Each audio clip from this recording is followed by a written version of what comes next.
Assalamualaikum warahmatullahi wabarakatuh. Perkenalkan, nama saya Ayu Lestari. Saya adalah salah satu mahasiswa Universitas Terbuka dari Pogjar Kalisa Jember. Nah, di sini saya akan menjelaskan pengertian lompat jauh beserta prakteknya.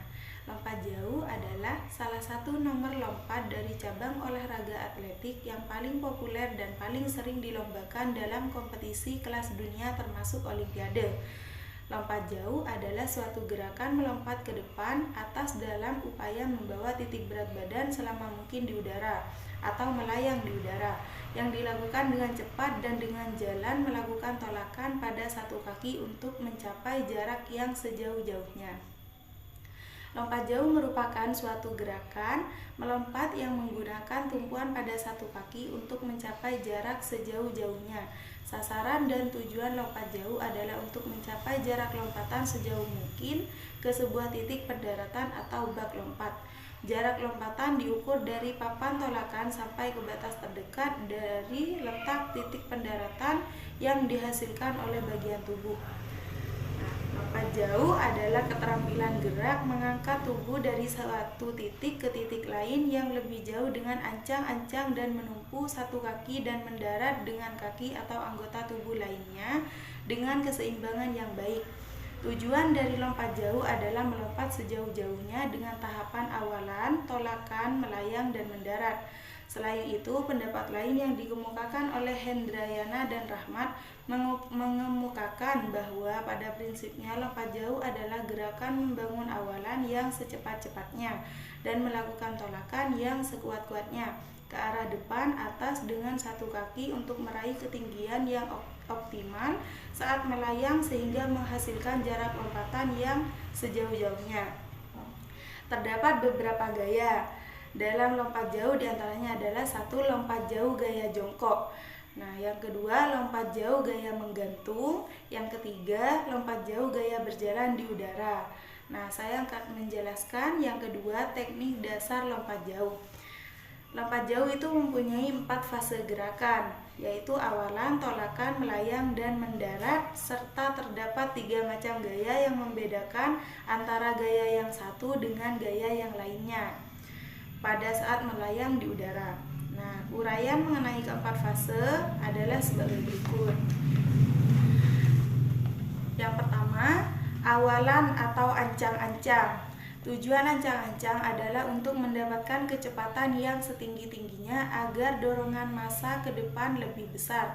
Latihan kecepatan awalan dapat dilakukan dengan latihan-latihan sprint 10-20 meter yang dilakukan berulang-ulang.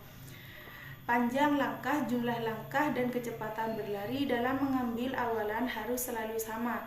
Menjelang 3-4 langkah sebelum balok tumpu, seorang pelompat harus dapat berkonsentrasi untuk dapat melakukan tumpuan dengan kuat, dengan catatan tanpa mengurangi kecepatan.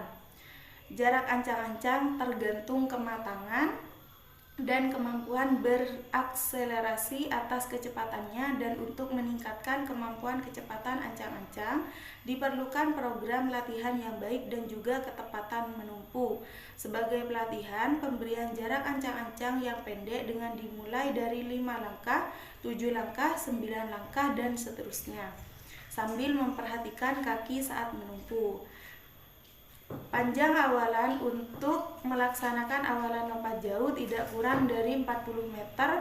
Cara melakukan awalan atau ancang-ancang lompat jauh sebagai berikut. Yang pertama, lari ancang-ancang tergantung pada kemampuan masing-masing. Yang kedua, tambah kecepatan lari ancang-ancang sedikit demi sedikit sebelum bertumpu atau bertolak pada balok tumpu. Yang ketiga, pinggang diturunkan sedikit pada satu langkah akhir ancang-ancang. Nah, teknik yang kedua, tumpuan atau tolakan merupakan suatu gerakan yang penting untuk menentukan hasil lompatan yang sempurna. Badan sewaktu menumpu jangan terlalu condong seperti hanya melakukan lari atau ancang-ancang. Tumpuan harus kuat, cepat, dan aktif. Keseimbangan badan dijaga agar tidak oleng atau goyang. Berat badan sedikit di depan titik tumpu. Gerakan kaki menelapak dari tumit ke ujung kaki dengan tempo yang cepat. Gerakan ayunan lengan sangat membantu menambah ketinggian dan juga menjaga keseimbangan badan. Nah, cara melakukan tumpuan atau tolakan itu ada 4. Yang pertama, ayunkan paha dan kaki ke posisi horizontal dan dipertahankan. Yang kedua, luruskan sendi mata kaki, lutut, dan pinggang pada waktu melakukan tolakan. Yang ketiga, bertolaklah ke depan dan ke atas. Yang keempat, sudut tolakan 45 derajat. Nah, yang ketiga, melayang di udara. Gerakan melayang pada saat setelah meninggalkan balok, tumpuan, dan diupayakan keseimbangan tetap terjaga dengan bantuan ayunan kedua tangan sehingga bergerak di udara.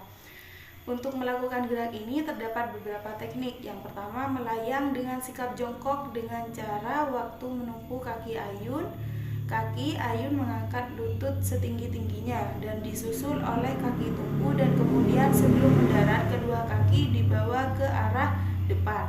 Yang kedua, melayang dengan sikap bergantung.